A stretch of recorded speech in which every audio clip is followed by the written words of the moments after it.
Porque un doctor que ve enfermos, desde que llegas ya te quiere dar medicina o te quiere operar o quiere actuar, te quiere curar. No es malo, lo que estoy diciendo, su objetivo es curarte. Pero dice, este está enfermo y por eso viene a mí. Entonces, imagínate hoy un doctor que lo único que quiere pensar es cómo mejorarte o darte bienestar.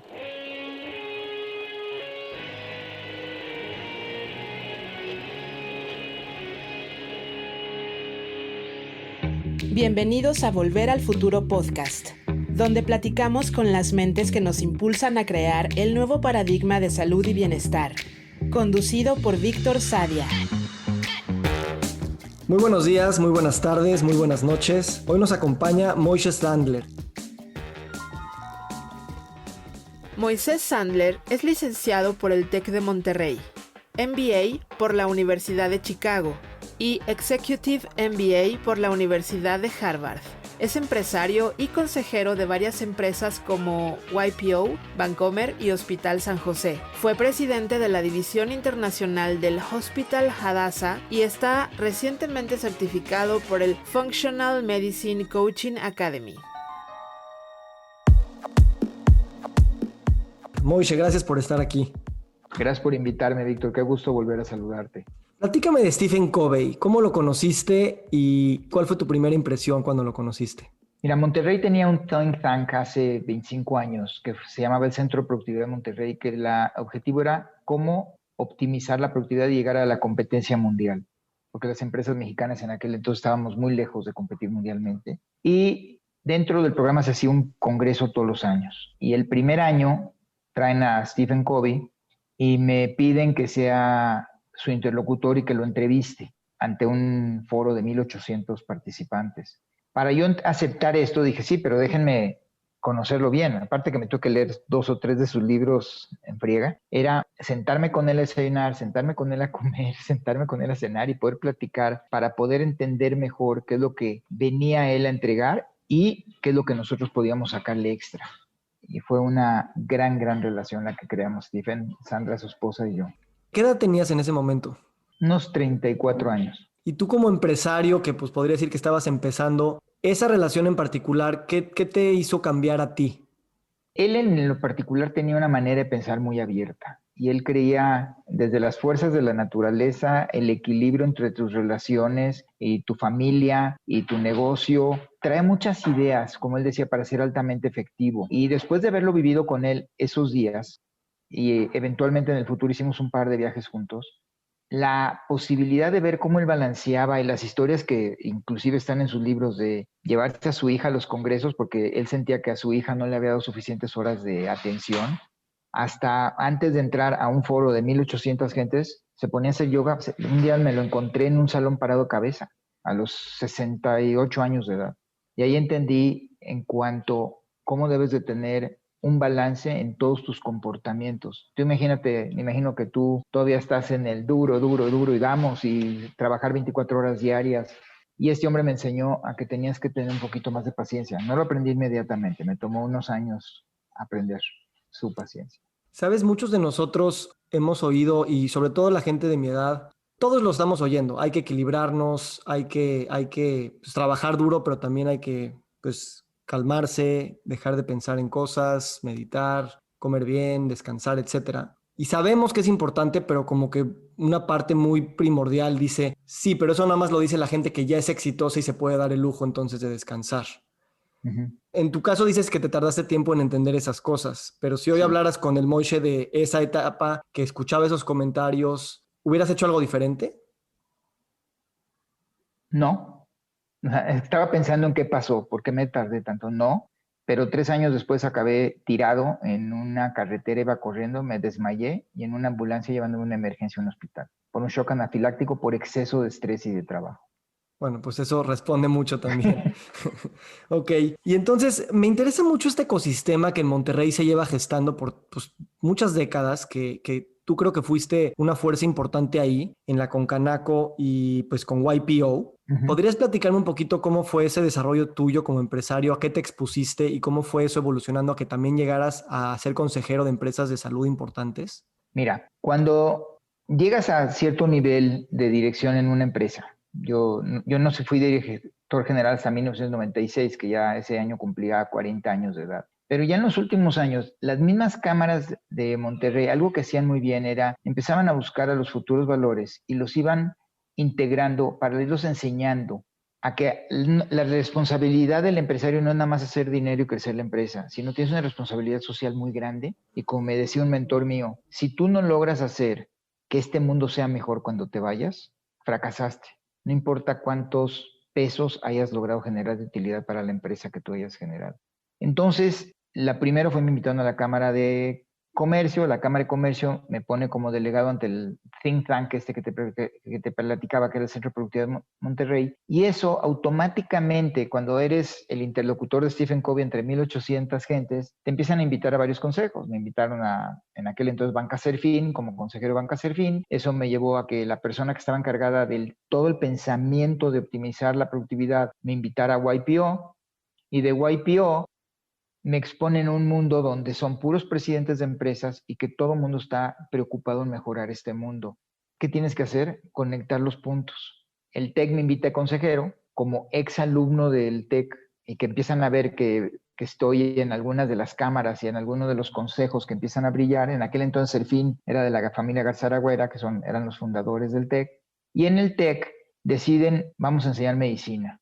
Y con toda esta exposición que tienes a pensadores como Thomas Friedman, como Deming, yo en lo particular tuve una gran suerte de haber sido aceptado muy joven en la Universidad de Chicago. Entonces yo estuve con Milton Friedman, George Stigler, Gary Becker, que ellos fueron los que cambiaron el pensamiento económico del mundo. Y a Gary les digo, bueno, está bien, hagamos una escuela de medicina, pero ¿por qué tenemos que hacer una escuela de medicina como las que hay en México? ¿Por qué no competimos contra las mejores de Estados Unidos? Hoy TechSalud exporta el 98% de sus graduados, se quedan en los mejores hospitales de Estados Unidos. Es una tragedia. Te gustaría que regresaran, pero están empezando a regresar algunos después de varios años porque quieren que su familia crezca con los valores mexicanos. Fue así como acabé trabajando en TechSalud. Ahorita que mencionaste a Stigler y a Friedman y a Becker, también son los héroes de mi carrera de economía. Y tú que estuviste tan cerca de ellos, ¿cómo crees que su pensamiento haya impactado en ti en particular? Y cuando empezaste a ser consejero de tantas empresas, ¿cómo notaste que esos principios que aprendiste en Chicago sí o no se estaban aplicando en estas empresas en México? Mira, tuvimos mucha suerte y no tengo participación política alguna, pero Carlos Salinas de Gortari realmente entendió las fuerzas del mercado. Me tocó como vicepresidente de la Concanaco lidiar mucho con él y él entendía las fuerzas del mercado mejor que nadie. Entonces él sabía que tú no podías forzar a la gente a hacer algo, ya sabes, con subsidios de salarios o subsidios de precios, sino que dejaras que las fuerzas del mercado lograran sus equilibrios naturales. Para mí, el pensamiento de Milton Friedman, bueno, por él acabé en Chicago, porque a él le dieron en abril, el principios del 76, el Premio Nobel de Economía, y yo ya para 1977 ya había sido admitido en la Universidad de Chicago. Esto te permite empezar a entender el mundo de otra manera, que la gente es muy racional. Y bueno, si leíste a Gary Becker con todos sus teoremas y teorías de la economía del suicidio y la economía del divorcio y todos estos temas que vino a decir cómo, si el divorcio es algo tan traumático para la gente, ¿qué economía tiene para la pareja que la gente decide tomar el trauma y divorciarse? ¿O por qué la gente se quita la vida desde un punto de vista económico? Estos dos pensamientos, la combinación de esos pensamientos y los alumnos que ellos dejaron, porque sí, oyes a Gary Becker hablar un día y a lo mejor dices, híjole, ¿en qué mundo vive? Pero ves a Fama, a Jim Fama o a Bob Hamada y los escuchas darte clases y entonces entiendes por qué ellos te traducen ese pensamiento en cosas más prácticas de la vida. Influenciaron totalmente mi manera de ser. ¿Sabes qué yo rescato mucho de Gary Becker? Yo hice una tesis de pensamiento interdisciplinario en economía y cómo había que integrar la economía con la historia, con la sociología, con la psicología. Y Gary Becker era maestro de economía y era maestro de sociología, ¿no? Yes. Y parecía que fusionaba esos dos campos, cosa que creo que hoy en día se está dando en todas las disciplinas de la ciencia, de las artes, de las técnicas, el cómo fusionar disciplinas que tradicionalmente están en departamentos separados, a veces en universidades separadas, y cómo hay tanta polinización cruzada que es a veces hasta obvia, pero que se ha mantenido separada por mucho tiempo. La otra cosa que quisiera preguntarte es Milton Friedman, porque hace unos 50 años publicó pues su manifiesto pues de que si las empresas perseguían su propio beneficio, pues eso sí iba a traducir un mayor beneficio para el agregado, ¿no? Es, Así digamos, es. la versión neoclásica de la versión clásica de Adam Smith, de la mano invisible. Ahora, hace poco tiempo salió en el New York Times un artículo que estaban revisando pues ese manifiesto que hizo Milton Friedman, que guió la expansión empresarial en el mundo de manera brutal. Pero muchos CEOs estaban diciendo, entre ellos Starbucks, CEOs muy grandes, diciendo las empresas no solamente pueden perseguir el beneficio económico, tienen que ver el beneficio social y el beneficio ambiental.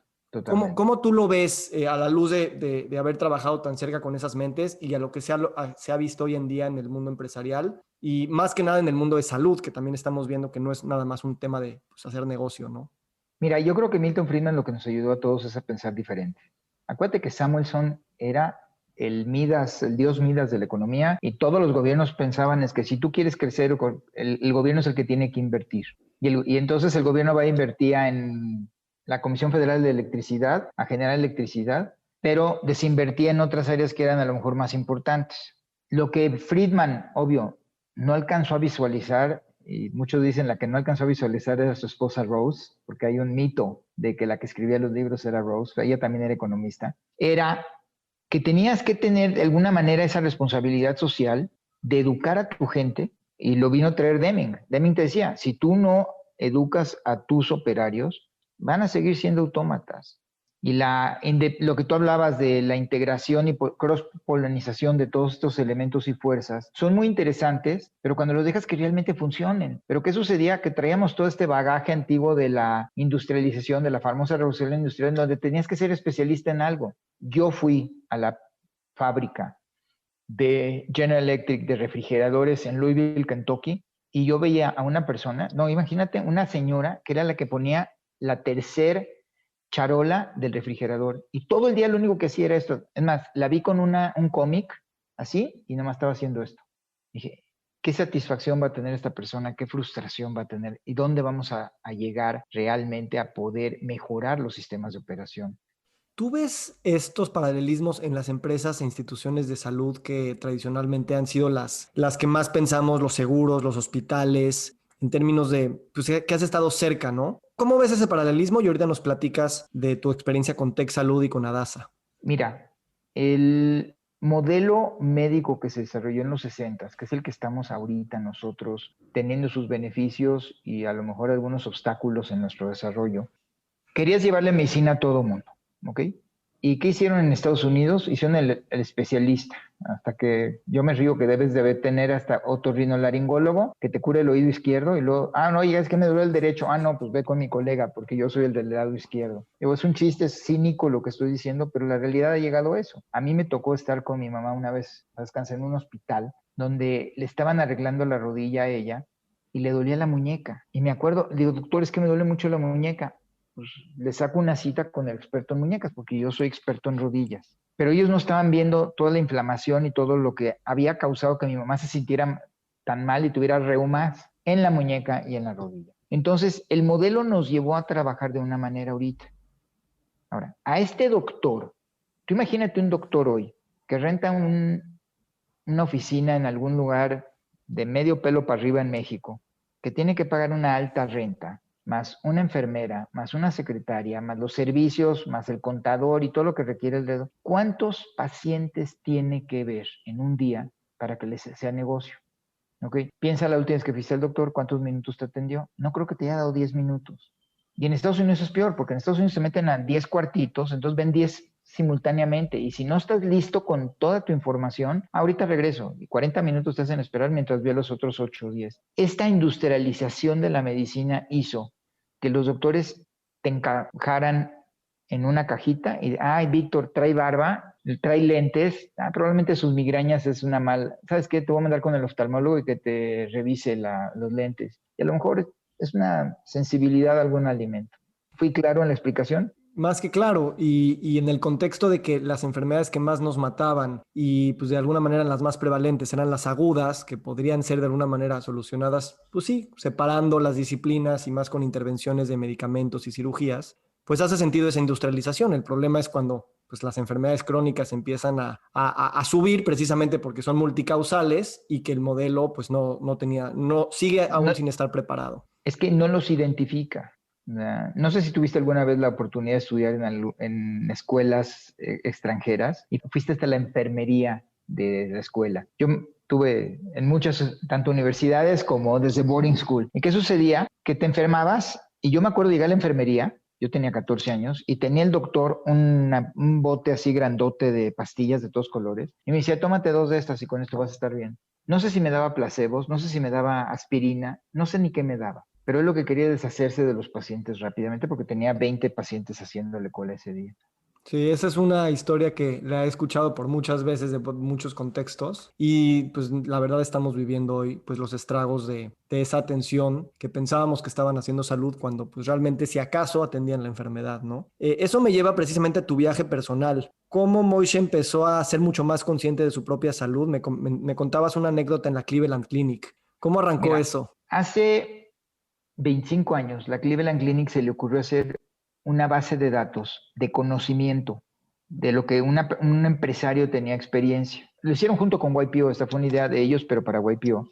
O se llama The Health Network y todavía existe, donde hoy tú puedes acceder sin ser empresario. Tú puedes pagar $500 al año, digo, es mucho dinero, pero con eso ellos te garantizan que te meten con el mejor doctor del mejor hospital especializado en el malestar que tú tengas. Para una gripa no lo vas a pagar, pero mi caso, que acabé teniendo cáncer 20 años después, pues yo me acuerdo haberles decidido, oye, va mi pago, oye, ¿quién es el mejor oncólogo en este tipo de cáncer y en qué hospital está para que me atienda? Cuando hicimos este programa de prevención, era ver la medicina con puros doctores que no ven enfermos, que ven medicina preventiva, y me fascinó eso. Porque un doctor que ve enfermos, desde que llegas ya te quiere dar medicina o te quiere operar o quiere actuar, te quiere curar. No es malo, lo que estoy diciendo, su objetivo es curarte. Pero dice, este está enfermo y por eso viene a mí. Entonces, imagínate hoy un doctor que lo único que quiere pensar es cómo mejorarte o darte bienestar. Y eso me fascinó. Traía yo el colesterol en el cielo, porque me hicieron el famoso chequeo preventivo y me dijeron, no quieres que se tape, ya sabes, te dan estatinas, aquel entonces el famoso Lipitor, lo cual fue derivando a una serie de males. A los 10 años no aguantaba mis músculos. Yo era corredor, yo corría. No aguantaban los músculos, me dolían los músculos para dormir, no podía dormir. Resulta que el Lipitor me causó dolor de músculo, entonces me lo cambiaron por robastatina o Crestor y eso lo que hizo, me causó diabetes. No lo sabíamos, esto lo sabe hoy apenas la medicina funcional. Entonces imagínate, 20 años queriendo prevenir males y yo en lugar de irme mejorando, me iba empeorando. Y finalmente acabé con cáncer. Entonces, en lugar de decir, bueno, yo ya tengo 64 años de edad, pues es normal de la edad, pues como lo dice el doctor Mark Hyman, yo me estoy preparando para las Olimpiadas de los 100 años, de los que cumplamos 100 años. Y Mark y yo somos de la misma edad, así que vamos a competir el uno contra el otro. ¿Cómo viviste ese periodo de Moishe? Me imagino tenías una idea de ti mismo muy fuerte, siempre fuiste un empresario exitoso, grandes relaciones, viajando por el mundo. ¿Cómo fue para ti de repente decir, ay, aquí hay, empezando con el tema del colesterol, luego la diabetes y luego el cáncer? ¿Cómo fue realmente anclarte a una realidad diferente a la que venías viviendo y cómo eso exigió una transformación personal de cómo ver tu propia salud y autocuidado? Mira, lo primero es como en todas las crisis, cuando tienes una crisis tienes que resolver el problema de fondo. La crisis más grande para mí fue el cáncer. Yo ya traía una osteoartritis muy fuerte, pero dije, vamos a enfocarnos, 2 años, dedícate, cirugías, lo que fue necesario. Me llevó a una clínica, al hospital de Cornell en Nueva York, que fue donde me trataron, y donde me dice el doctor, oye, te felicito, te recuperaste muy rápido, ¿qué haces?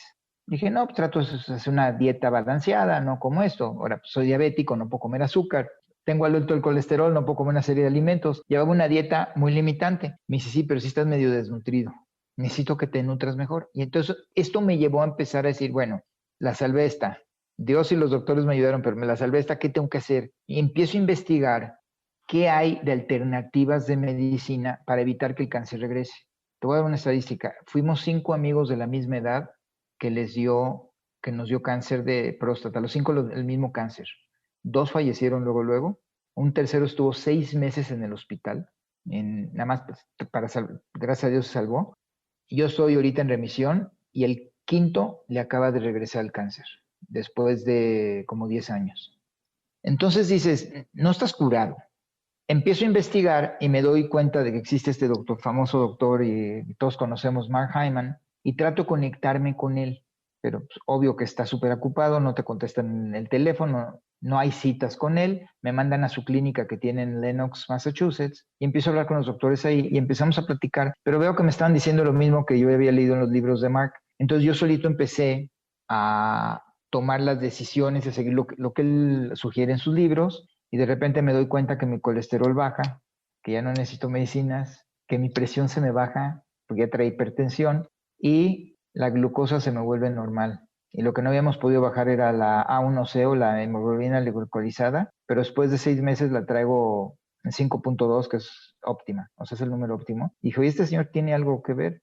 Por estar tanto lidiando con sus doctores, me invitan a hacer, me hacen una entrevista y me dicen, ¿no te gustaría aprender de Functional Medicine? Y digo, ¿cómo? Sí, pues hay un curso. Y me llevaron del FAMCA y gracias a COVID, que tuve mucho tiempo libre para estudiar en la casa, estoy a 2 meses de graduarme de coach de medicina funcional, utilizando a mí como el primer ejemplo de éxito. Muchas maneras de continuar esta plática. Aleatoriamente, por escoger una pregunta, ¿cómo este viaje personal de los últimos años y que has estado cerca de instituciones de salud de las cuales eres consejero, cómo has visto que estas cosas están o no entrando, digamos, al establishment? ¿Y cómo a nivel directiva de estas empresas grandotas están empezando a ver que ahí hay algo que la medicina convencional no ha atendido y que de alguna manera lo tienen que hacer? Cleveland Clinic es un gran ejemplo, ¿no? Porque Sí. pues, hicieron su primer centro de medicina funcional. ¿Qué otros institutos que tú estás cerca te das cuenta que esto está permeando y que está realmente yendo a la esencia, como tú dices? Mira, como está en mi currículum, yo fui 16 años consejero de hospitales. Mis últimos 3 años fui chairman del Centro de Investigación Universitario y Servicios Médicos más importante del Medio Oriente, que es el Hospital Hadassah de Jerusalén, Hadassah Medical Center. Cuando se creó la visión de Hadassah, que yo no participé en la visión, yo participé en la implementación, decidieron, estos son los 10 enfermedades que más atacan al pueblo de Israel. Y se hizo toda la investigación para resolverlo. Inclusive hay protocolos ahorita para el cáncer, específicamente el cáncer de colon, de mama y de pulmón, que son los 3 más comunes en aquella población, donde en lugar de utilizar quimioterapias y radiaciones, se utilizan unas antiproteínas que los viajan a la célula cancerosa, evitan que la célula se alimente y por inanición muere. Y son protocolos que están funcionando muy bien. Pero cuando yo les decía, porque yo ya estaba empezando a investigar todo esto, y les dije, bueno, ¿pero qué causa el cáncer? No, que todos tenemos células de cáncer, y la visión sigue en resolver esos 10, y yo estoy viendo que Cleveland Clinic, a la que digo siguiendo por 25 años, abre su departamento de medicina funcional y se lleva Mark Hyman como director. Entonces dices, bueno, quiero seguir el main trend. Yo por todos estos años estoy inscrito en los principales centros médicos, de la información de los principales centros médicos, y veo que en mayo empieza a publicar, pero no abre su departamento. Dije, ay, qué raro.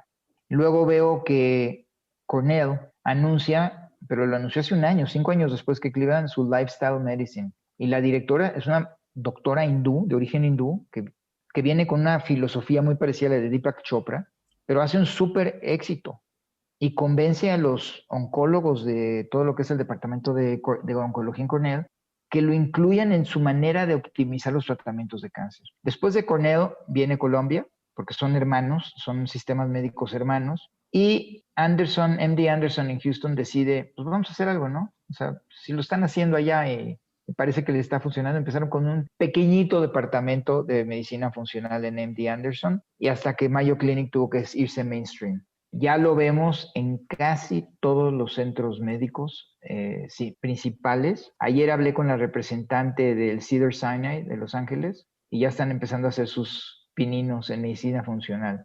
La siguiente pregunta es directa. ¿México qué onda? Mira, en México esta abuela no ha aprendido.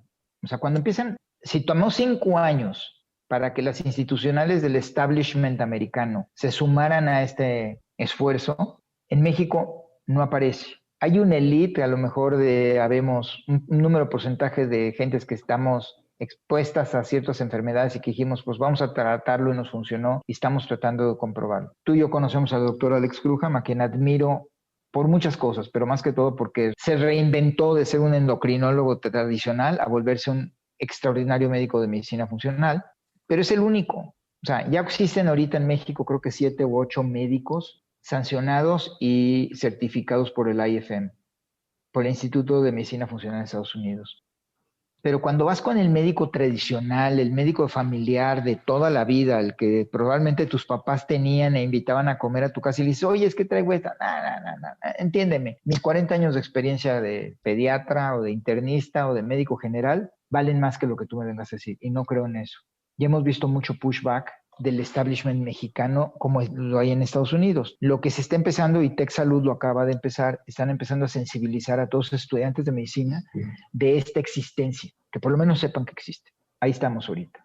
Tú que tienes tanta experiencia a nivel global y empresarial, ¿cómo ves que el modelo de IFM y FMCA y estas escuelas que su principal promesa es educativa, es formativa, Sí. podríamos traer esto a México y América Latina de una manera eficiente, sabiendo que de alguna manera no hay de otra, hay que colaborar con la academia actual y no solamente en medicina, sino psicología, nutrición, etcétera. Pero también se necesita salirnos un poquito de los paradigmas convencionales de educación que hay respecto de las disciplinas. Mira, tenemos que quitar el síndrome del no se inventó aquí, ¿ok? Y en medicina sucede mucho eso. UCSF, cuando empezó con sus programas para el melanoma, o sea, tenían sus protocolos de melanoma y aunque Metodista tenía otro y estaba el otro lado de Estados Unidos, no se compartía la información. La cross-polinización que mencionaste hace 25 minutos nos permite hoy saber que si tú sabes A y yo sé B, y hay muchas combinaciones y permutaciones posibles de A, B, B, A por B, A más B, A menos B, A dividido entre B, eso nos va a permitir ayudarnos a pensar y a crear mejor. Las dos instituciones que mencionaste, la IFM, lo que hacen es agregar. Están agregando investigadores como Jeffrey Blend, que para mí es el papá de la medicina funcional. Mark Hyman es un gran interlocutor, pero la grande investigación, lo platicamos el otro día, Dean Ornish, por ejemplo, que es el primero que hace la correlación entre el cáncer de próstata y el comer saludablemente. Arlovsky y su visión de la medicina y de la psicología positiva y el efecto mente, lo que decías mente-cuerpo hace minutos, todo esto, si se logra compartir como lo están haciendo ellos y traerlo a México y sensibilizar a todos y que todos tomen lo mejor de ello para ejercer una medicina, ¿sabes lo que va a reducir el costo social de la medicina social? ¿Te puedes imaginar lo que puedes hacer si tú llegas a la clínica que está en Tepeji del Río, allá en la frontera entre Michoacán y Jalisco, y a la enfermera que tienes ahí la enseñas a sensibilizarte del entorno, del estrés, de los hábitos de vida de la gente alrededor, y con pequeña educación los ayudas a mejorar su calidad de vida, la cantidad de males que vas a disminuir? Esto es algo que, estamos muy conectados. Y viene otro tema que también te quería preguntar por otra razón, pero aquí se conecta muy bonito, que es el tema del coaching, ¿no? ¿Qué cosas has aprendido ahorita como coach que te has capacitado de la manera de pensar de un coach y cómo cualquier padre de familia, cualquier profesional de la salud, mismo cualquier empresa, cuando se ve a sí misma como un coach que quiere potencializar a sus clientes o pacientes, cambian mucho las cosas? Uno. Y dos, cómo realmente, como dices, beneficiar a la población no es darle acceso a más consultas con médicos, sino realmente ayudarlos a cambiar muchas de las cosas que sí están en su control que tiene que ver con lifestyle, ¿no? Aquí decimos mucho el heavy lifting de la salud. Pues sí. Está en las primeras, la primera batalla que hay que hacer es la de cambiar el estilo de vida. Antes de ir a hacer las pruebas súper especializadas con tomógrafos súper especializados o pruebas genéticas súper caras, pues hay muchísimo que podemos hacer. Entonces, ¿cómo estas dos cosas se combinan en tu perspectiva? Mira, hay un artículo que se acaba de escribir hace 3 meses más o menos en el Wall Street Journal sobre el futuro de los coaches en Estados Unidos, donde hay un déficit hoy de más de 25,000 coaches anuales en Estados Unidos. Porque la función del coach, ¿qué es? Tú vas bueno, no te quiero decir tú porque luego no vayas a necesitarlo. Juan Pérez va al doctor, ¿no? Es diabético o prediabético y pues ya trae hipertensión y no se siente bien, se siente acostado. Y le dice el doctor, mire, es muy sencillo, pero usted tiene que bajar de peso, tiene que dejar de fumar y tiene que dejar de tomar café. Y con esas 3, aquí, tomes estas pastillitas para su diabetes y se va a sentir muy bien y va. ¿Qué pasa con Juan Pérez que llega a su casa? Llega a su casa y la señora está acostumbrada a hacerle milanesas con huevo estrellado encima, 6 tortillitas con frijoles refritos con veneno, como le decimos en Monterrey, o sea, con manteca de puerco. Y el señor sigue comiendo lo mismo. y dice, ay, tengo que hacer más ejercicio, pero bueno, empiezo mañana. Y tú sabes que ese mañana no llega. Y el doctor cumplió su función porque le informó lo que tenía que hacer. Pero es aquí donde viene el coach, porque el coach lo que hace es ayudarle a la persona a identificar esos pequeños pasos que puede ir haciendo y que si los hace una semana, al final de esa semana se va a sentir mucho mejor y va a empezar él solo o ella sola a ir cambiando pequeños hábitos, pequeños, porque si yo llego y te digo, Víctor, deja comer gluten de la noche a la mañana. Oye, ¿cómo? Yo todos los jueves me tomo con mi hija un pastel de chocolate. Pero si yo llego y nos sentamos, a ver, ¿qué es para ti importante? No, pues para mí es muy importante tomarme el pastel de chocolate con mi hija. Bueno, ¿cuántas consumes gluten a la semana? No, pues todos los días, 2 bolillos en la mañana y 3 en la noche, yo qué sé. Bueno, ¿cómo piensas tú, Víctor, que podrías disminuir eso? ¿Con qué lo podrías sustituir para que sientas la misma satisfacción? Pero yo trabajar contigo muy de cerca para saber cómo te puedo ayudar en tu decisión a sentirte mejor. Y cuando lo has logrado con una persona, mira, tengo ahorita 5 recientes casos de éxito, una psicoterapeuta. No había podido bajar de peso, bajó 5, y no traía mucho sobrepeso, traía 5 kilos de peso, se bajó 6 kilos de peso conmigo, pero de moverse cero, ya caminaba 45 minutos diarios y se sentía mejor. Esa es la primera parte, la del coach, la función del coach. Al final de cuentas vienes a ayudarle al doctor a que lo que el doctor sabe que el paciente que tiene que hacer sea exitoso. ¿Cómo podemos beneficiar a la población con el coach? Es muy sencillo. Si tú sensibilizas a toda la gente a escuchar, a saber, si yo hubiera sabido, o sea, yo de niño fui un niño muy enfermo. Tuve, ya sabes, gripa tras gripa tras gripa, más infecciones. Me acuerdo estar en cama y perder clases a los 11 en los primeros 3, 4 años de primaria. Al cuarto de primaria ya me habían quitado las anginas. Que todo ese antibiótico que me dieron en aquella época, toda esa penicilina que a lo mejor era innecesaria, creó una permeabilidad de mi intestino que por años estuve sufriendo y de ahí el colesterol y la diabetes, todo eso, por algo que sucedió de niño. Ahora, ¿qué doctor me había preguntado eso de niño? Nadie. Pero un coach está obligado a saber toda tu línea de vida para saberlo. Entonces, el nosotros poder capacitar a nivel masivo a todas estas enfermeras del Seguro Social, del ISSSTE, que hacen una labor increíble porque ven de 100 a 200 pacientes diarios y poder identificar estos factores que si los puedes hacer un pequeño cambio, ayudar al cliente a darle la autoseguridad de que ese cambio se va a sentir mejor y que el cliente va viendo el avance, ¿sabes lo que le va a ahorrar el Sistema Social de Médico de México?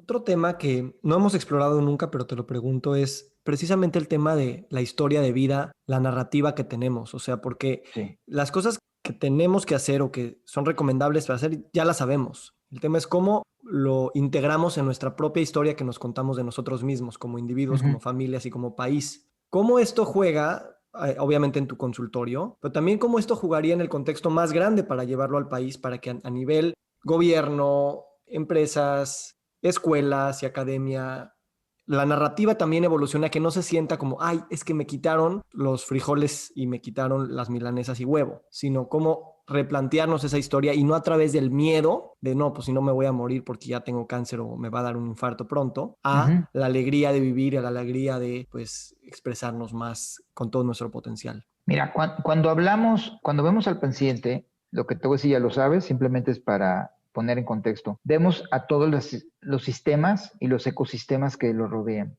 Como hablamos hace rato, si la señora lo va a recibir con la milanesa con huevo, por más que se quiera poner a dieta, pues ¿cómo le hace? Pero si por el otro lado nosotros podemos convencer a la persona, mira, me llegó un paciente la semana pasada, muy interesante, un doctor, es médico. Me dice, Moy, ya no traigo fuerza para nada. Y yo soy anestesiólogo y estoy 12 a 14 horas en el quirófano y la verdad, hay veces que me da miedo de lo cansado que estoy. Ya empezamos a platicar y, obvio, disbiosis clásica de más todos los males que hay, pero agarra y me dice, pero no me pidas que haga ejercicio porque yo no puedo hacer ejercicio. Dije, primero, regla de tu relación conmigo, no vas a hacer ejercicio. Le dije, ¿qué haces entre cirugía y cirugía? Dice, no, pues me siento, analizo el siguiente caso. ¿Y lo podrías hacer? ¿En qué hospital trabajas? Ya me dijo, y hay un parque, no, es enfrente, tengo un parque precioso. ¿No te gustaría salirte a caminar nomás 5 minutos? Me dijo, oye, qué buena idea. Vas revisando tus papeles, aire fresco, oye, ahorita están las jacarandas. Goza las jacarandas. Se van a acabar en 15 días. Eso fue hace 10 días su primer cita. Ayer lo vi y lo primero que, oye, ¿qué estás haciendo? Dijo, ya estoy caminando 35, 40 minutos diarios. No seguidos, pero sí en pasitos de 5 o 10 minutos. Este tipo de cambiarles la narrativa. No, yo lo primero que dije, no vas a hacer ejercicio. Oye, ¿puedo comer tortillas? Sí, sí puedes comer tortillas. ¿Cuántas tortillas quieres comer? ¿Cuántas crees que sea sano para ti? La conclusión, no podemos decirle a la gente lo que no puede, porque la realidad para vivir bien puedes muchísimas cosas. Y yo siento que eso es algo que a ti que también piensas a nivel empresa y a nivel académico y a nivel institución, también es algo que tenemos que hacer. O sea, el coach, o sea, ¿cuál es la milanesa con huevo de los gobiernos? ¿Cuál es la milanesa con huevo de las universidades? Que no podemos decirle no hagas eso, porque otra vez la narrativa va a ser muy similar que como a nivel individual lo vivimos. Así es. Y creo que por ahí va, ¿no? O sea, es increíble cómo en los viajes de salud el espejo que hay a nivel individual de lo que hay a nivel institucional, a nivel sistémico, está ahí todo el tiempo. Y a veces hasta utilizar los términos que utilizamos con uno en otro lugar. Por ejemplo, el principio del coaching, a veces el coaching nació en los negocios, ahora lo Así estamos es. trayendo a la salud, ¿no? Y entonces ese tipo de precisamente de polinización cruzada, también de metodologías, de semántica, de palabras y narrativas, pues puede realmente ayudar también a ver lo que ya venía haciendo por mucho tiempo, ligeramente desde otro lente, y eso posibilita lo que ya soy a crecer un poco más. Por eso quiero preguntarte algo. Veo que el rol de la religión para ti es algo muy importante en tu vida, la religión. Sí. Quisiera preguntarte cómo lo vives esto y cómo ha sido a lo largo de tu vida esa relación. Mira, tengo un hijo que define que todos somos religiosos. Simplemente todos lo ejecutamos de una manera diferente. Yo creo que es muy difícil, para mí es muy difícil pasar por este mundo y decir toda esta belleza, ¿cómo se creó? O sea, ¿de dónde viene toda? Porque métete un bosque. Ahorita, ayer me fui a Chapultepec a caminar y ver esas jacarandas y yo decía, qué cosa tan hermosa, ¿quién hizo todo eso? O sea, tú es una mesa bien hecha, de cubierta de preciosa en poliéster y dices, la hizo un carpintero. O ves tu reloj y dices, no, pues lo hizo un relojero. Pero cuando dices, ¿quién hizo todo este mundo? Y el poder conectarte y entender que hay fuerza en el control. Hay quienes le queremos llamar Dios, pero llámale como tú quieras llamarle. Pero el reconocer que existe esa fuerza exterior, que es causal de todas estas cosas que no podemos explicar, porque no todo tiene explicación. Y el poder conectarte te da una paz mental muy buena. Te puedo decir que a los 34 años, para mí la religión no era tan importante, era tradicionalista. Pero después de que acabé en esa ambulancia, empecé a encontrar, dije, a ver, algo me está faltando en mi vida que no estoy viendo. Este susto que me dio, este desmayo que tuve, me está mandando un mensaje que mi cuerpo está desbalanceado en algo. ¿Qué tengo que buscar? Gracias por compartir eso, Moishe. Mi siguiente pregunta, tal vez ya para acercarnos al final, es, todo lo que venimos platicando me hace ver que has dejado unas huellas muy importantes en el mundo empresarial, unas huellas muy importantes en el mundo de tu familia, te has transformado a ti mismo, pero también como que percibo que se avecina un legado de mucho tamaño y de mucha trascendencia, como que tienes herramientas, conocimiento y experiencias personales, profesionales y empresariales que te dan de alguna manera las bases para poder pensar de manera muy grande y ambiciosa para pues cambiar otras cosas. Veo que ya a nivel uno a uno con tus pacientes lo estás haciendo. ¿Qué otras cosas tienes en mente hacia el futuro con todo esto que llevas cocinando pues tantas décadas de una manera tan presente y tan sensible? Pues mira, como dijo Steve Jobs, conecta los puntos, ¿no? O sea, ¿por qué en la vida me llegó a conocer a Stephen Covey? Luego hicimos un viaje junto, entre paréntesis, Stephen Covey, Sandra, su esposa, Deepak Chopra iba con Demi Moore, mi esposa y yo. Y dijo mi esposa, me comparas con la esposa Steven, no me vas a comparar con Demi Moore. Esa fue la anécdota, pero en ese viaje, o sea, estaba también Dominique Lapierre, el que escribió O Calcuta y O Jerusalem. Y Dominique me enseñó, dice, ¿qué vas a hacer? O sea, Dominique tendría 75 años de edad. Y andamos en la India y me llevó a ver cómo los niños pobres, esa vez les dio 2 galletas él a un niño pobre. Y dice, mira lo que va a hacer. Y me quedé viendo y el niño pobre agarró una galleta, la partió a la mitad se la dio a su perro, la otra mitad se la comió él y la otra mitad la guardó. Lo persiguió Dominique 3, 4 cuadras y le dijo, oye, ya te vi que te comiste la mitad de una galleta y se la diste a tu perro. Y mírate un niño pobre, pobre, pobre, pobre. Y dice, ¿qué voy a hacer con la otra? Dice, con la otra la voy a vender para comprar flores para enriquecer mi espíritu. Así nos contestó el niño. Yo ya tuve la suerte No todo fue de rosa, cometí muchos errores, perdí mucho dinero en muchas cosas, pero yo tuve la suerte de haber hecho mi sueño empresarial. Y eso me llevó a muchas otras cosas. Entonces, ¿qué sigue para adelante? Hoy creo, espero que mi pasión se haya transmitido a través de esta entrevista, que tenemos la oportunidad, y yo te felicito por todo lo que has hecho tú en estos últimos 2, 3 años, haciendo sensible a la gente de que hay otras maneras de curarnos, que la comida es la mejor medicina, que tus cambios de hábitos te van a hacer sentir mejor. Si nosotros logramos sensibilizar al país a nivel, la base de la pirámide, o sea, el centro médico que atiende a la gran mayoría de la gente que se podría sentir mejor en este país, haríamos un gran legado. Estoy en pláticas con el FAMCA y el IFM de traer toda su información, de compartirla con el gobierno de México, poderla traer al nivel del secretario de Salud, si es necesario, el secretario del Instituto Nacional de Salubridad y Bienestar, del INSABE, poderles ofrecer, aquí está, nosotros se los implementamos. Cuando el TEC está muy interesado, por ejemplo, utilizar su plataforma para poder educar a toda esta gente a nivel nacional. Entonces imagínate el gran impacto. A lo mejor no me toca verlo a mí, porque me voy a tocar los primeros 10 años con una resistencia al cambio fuertísimo, pero poder dejarles a ustedes y a mis hijos un sistema de salud y de bienestar económico, accesible y para todos, sería un sueño hecho realidad. Y no es de que no lo vas a poder ver porque no vas a estar, no lo vas a poder ver porque te vas a estar compitiendo con Mark Hyman en las Olimpiadas. Voy a estar en las Olimpiadas de los 100 años, me tengo que preparar para eso. Entonces, sí. Bueno, se respetará tu ausencia para presenciar estos cambios en México. Querido Moishe, pues muchas puertas se abren, una amistad se concreta y pues te agradezco muchísimo que con tanta generosidad, elocuencia y sobre todo ganas de compartir tal cual es, pues te has abierto hoy conmigo y con todos los que nos escuchan. Es muy motivador y estoy seguro que estaremos dando vueltas para pues seguir creciendo juntos. Víctor, cuenta conmigo lo que pueda yo aportar, el granito de arena, para que una sola persona se sienta mejor e se incremente su bienestar, con todo gusto. Estoy abierto, si tu audiencia y tu auditorio quieren platicar one-on-one conmigo, uno a uno, y poder explorar maneras de que yo los pueda apoyar, cuenten conmigo. Te felicito por tu programa, por tu audiencia y por todo lo que has logrado hacer hasta ahorita. Muchísimas gracias, Moishe, y te deseo un feliz día. Igual, bye. Nos encantaría recibir tu retroalimentación de estos podcasts para continuar generando contenidos que te sean útiles e interesantes. Si puedes, déjanos un comentario en la página web victorsaadia.com.